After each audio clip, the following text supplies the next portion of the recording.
Hey guys, so I'm going to teach you all about linked lists. But before we get on to that, if you want to learn the C programming language more in depth, there's a course in the description made by myself.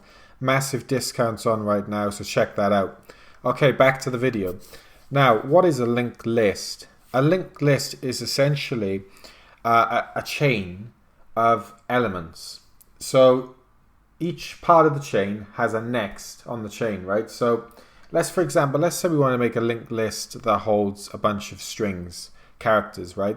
We could have hello world here, and this is chained with the next one that has how are you, and that's chained with the next one that has how are you doing, and then that means that you have a list of 3 elements that contains all of those different sentences on each element, right?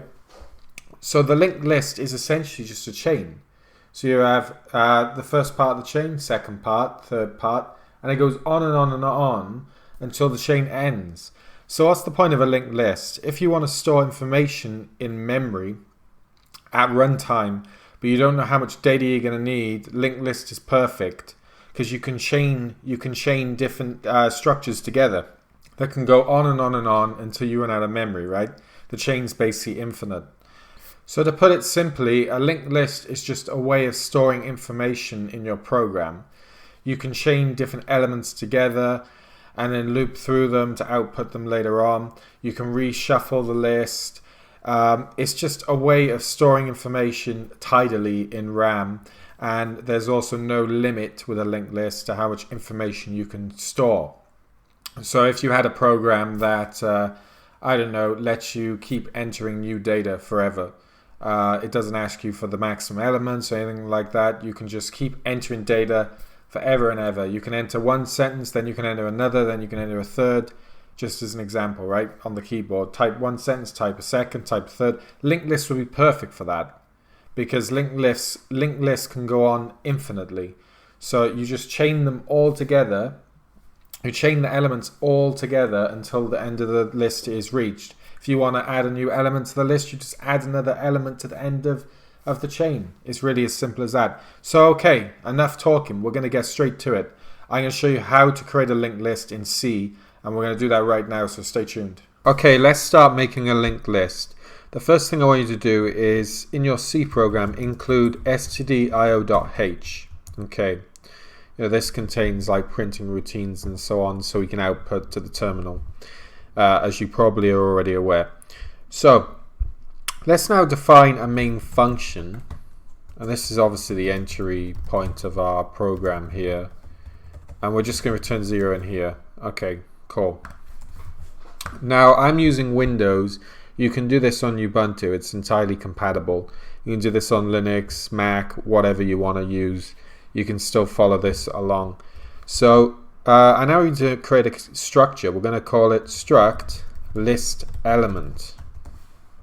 Okay, and this structure is going to have some data, so that can be a void pointer. And don't worry if you don't understand this, all will be revealed. And it also needs another variable called list, that's of type list element, that's called next. Okay, so let me quickly explain this then. In our list element structure, as you're aware in C, structures are basically storage containers where you can store multiple variables, right? Okay, so in our data variable here, this will contain the payload for our list elements. So it might be, a string of some kind, like a message. It could be anything really. It could be an integer, anything, right? But we use a void pointer here because we're basically saying we don't know what the type is. So let's just put it as a void pointer and allow it so we can point it to any type we like. That's basically what we're saying here. We use the void pointer here to represent that we're not sure what the type is. Okay. Now here we go struct list element next. Now this points to the next element on the list. So what will happen when you're iterating through a linked list? Essentially, you'll start with the head of the list, the top of the list, the head. You'll output the data, assuming data is a string, right? Let's pretend data is a string. You'll output the data, and then if the next element is not null, then you'll go to the next element and then you'll output that data. And then you'll go to the next element and then you'll output that data. And this will go on and on and on until next is null, and then you finished iterating the list. So let me now do that with you here so you can understand how that works. Okay, so what we're going to do then, I just want you in here, I want you to go struct list element head, and we're just going to go head dot data equals hello world. That's all I want you to do. And then obviously I want you to go head dot next equals null. Now that's all I want you to do right now, okay? Now what I now want you to do down here, and this will all make sense, just follow it. I want you to make a pointer for the list element, and we're going to call it CUR for current, you know, and it's going to be equal to the address of head, because head's defined the stack here, right? So we use the ampersand here to get the address of the head, right? Okay, good. And now I just want you to go while CUR does not equal null, printf %s backslash n there, and we're just going to go CUR data. And while we're at it, we're going to cast it to const char as well. Okay, so here we've created a linked list with only one element, the head.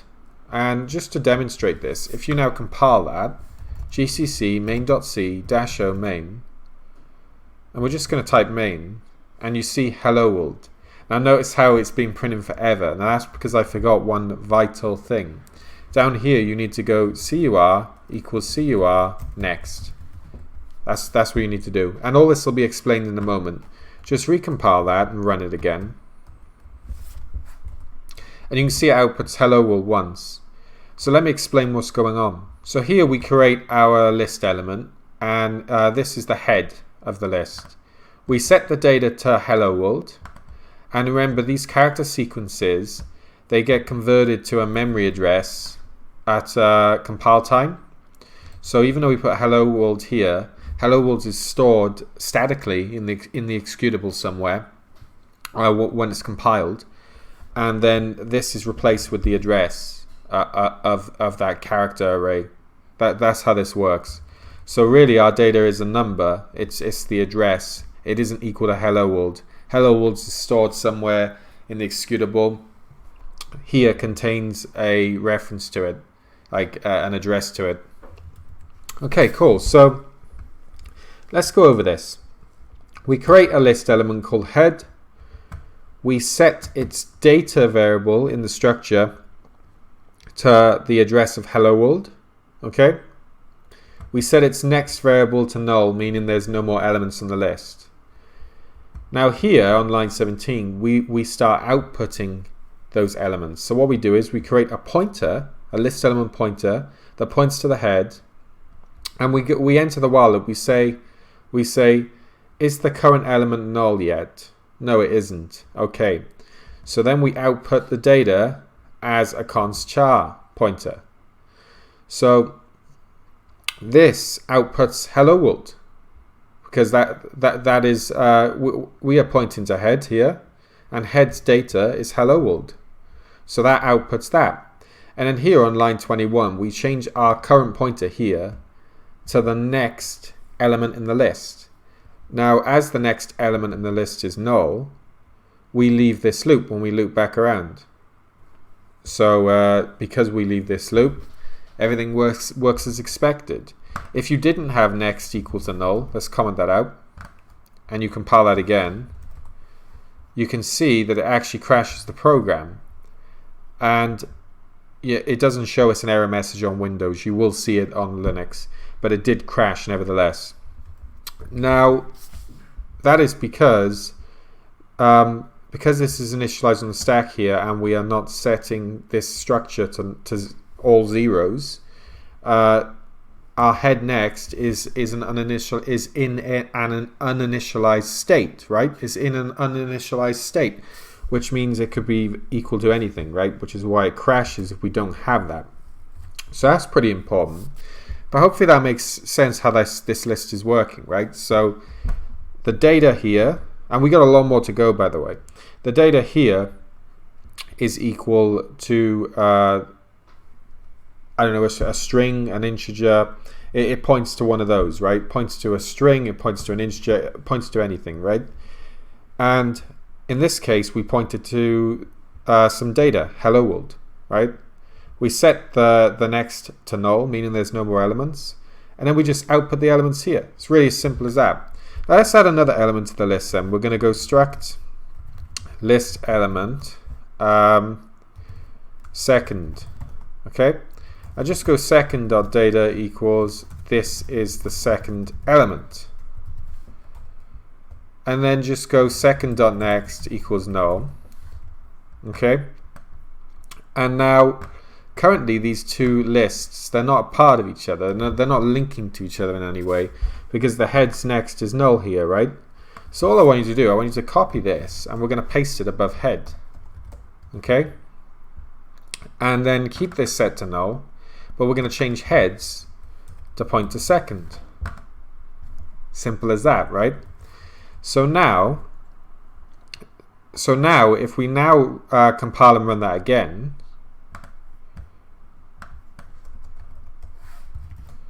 you can see it says hello world, this is the second element. So why is that?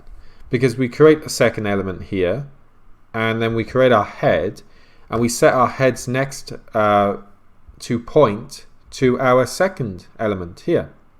So because we set our heads next to point to our second element, the list continues in this loop here because the current resolves to second and no longer null.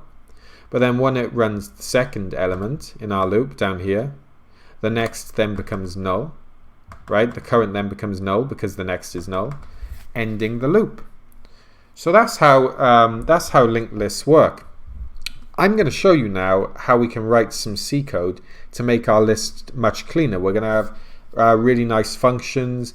There's going to be a lot of easy stuff going on to make everything easier for us. So let me now show you how to do that. Okay, so go to the top of your C file and we're going to include a few headers here. Include stlib.h and include stbool.h. Not sure if we'll need bool yet, but we're just going to include it anyway just in case. And here you have a linked list obviously that we've done, but we're now gonna make a cleaner way of doing this. So what I want you to do, we're going to get rid of this. Okay, we are going to get rid of this and we're just going to have head here. Okay, head and current. Okay, good. So what I want to do here then, I want you to go, we haven't defined these functions yet, but we're gonna write it first and then we'll make the functions. So you will see syntax errors. Just do init list element, and again these are functions we're going to be making. Do ampersand head. So obviously this here will be responsible for initializing list elements. Okay. So let me just put a comment here for you guys so you can make some comments yourself. So init initialize the list head. Okay. And then down here then we're going to go add list element and we're going to pass in head here and we're going to pass in hello world here. Okay. So add the first element to the list. So what does this do then? Well, this adds hello world to the list, hello world being our data. So now let's add a second element. Add the second element to the list. This is just one way of doing this. There's so many ways to make linked lists, and depending on what you're trying to do will depend on the type of functions you'll make for talking with your list, right? So then we go, this is the second element. Okay, add the third element, and we'll only do 3 elements because that pretty much shows what we're trying to achieve here. So we're going to go add list element head. This is the third element. So it really is going to be that simple, right? So by using these functions here, we'll be able to add our items to the list and then output them all here. Okay, so let's begin. Okay, so we're going to start by creating our init list element function. So we're going to go void init list element, and we're going to go struct list element, and then we're going to go elem. And all this is going to do is just set it all to null. And you could use a memset here, but because we don't have too many elements, I'll just manually do this. Okay, great. So we've just implemented the init list element function. Now we need to implement the add list element function. So what we do then, we go void add list element, and we're going to go struct list element, and this will be called head because we expect the head to be passed here, and here we're going to have a void pointer for the data. Okay, so the algorithm we're going to go with, if the element they pass here, in this case the head, right, is has data that is null, then we'll just set that data and return. Otherwise, if the data is not null, then we'll create a new element and add it to the list. Okay, so let's try it then. So what we do is we say if head data equals null, then head data equals data. Okay, else, and now here is where we need to actually add the element to the list, right? So before we go any further, let me explain this. We call add list element here, and we pass hello world. Now at this point in time, the head's data is null, so we just set the data to point to hello world, and we just that's it, we're done, right? When you come around the second time and add this element to the list, the head's data is no longer null because we set it on the first time we called this function, right? So the else is called. Now in this else, what we're going to do is we're going to get the last element of our list, right? And then we are going to add to the back of it. It's really as simple as that. So we need to make a function for that, right? So let's do that now. So we're going to go struct list element get last list element, and we're going to pass in a head here. Okay, nice. So what we're going to do here then, get last list element will do just that. It'll get the last list element for us. So we're going to come back to this, but let's go back into this body here now for the moment. We're going to go struct list element, and we're going to go elem for new element equals, and we're going to do a cast here, guys, malloc to allocate memory, size of struct list element. Okay, cool. So what we're going to now do, we're going to go elem data equals data. So just to put this clear, we've created a new list element here, but it isn't attached to our new list. It isn't attached to our list yet, right? So it's just there on its own. So hopefully that clears up. And we set the data to data, but we did forget to initialize this list element, which we need to do. So just above here, just do init list element, and we're going to pass in that. Okay, so that'll initialize the list element. Then we'll set the data to the data provided to us. Okay, and now at this point it's just there on its own. We still need to add it to the list, right? So we're going to do that next. And to do that, at the top of here, I just need you to go struct list element last elem for last element equals get last list element, and we're going to pass in the head here. So what this will do, this will loop through all of our list until it gets the last element, then it'll return it. But you know, as you can currently see, get last list element doesn't actually do that yet. So we need to actually implement that now. So what I want you to do is I want you to go struct list element inside this function, guys. We're going to go cur for current element equals head, and we're going to go while cur does not equal null. Okay, and in here we're going to go if cur next equals null, then we're going to break. Okay, Otherwise, we're going to go CUR equals CUR next. And now here, just do return CUR. Okay, so let me just go over this briefly. We set a pointer to our head, okay, called CUR, current element basically. We say if the CUR is not null, so in other words, if they didn't just provide a null head to us, which would cause a program crash if we try to run it, run this code, okay? And then we say if the next element is null, then we must have reached the end of our list. So let's break. So then it'll break, and then there's our last element right there on line 28 being returned here, right? Otherwise, if next is not null, then let's go to the next one so we can loop back around until we can find the last element. That's how that works, okay?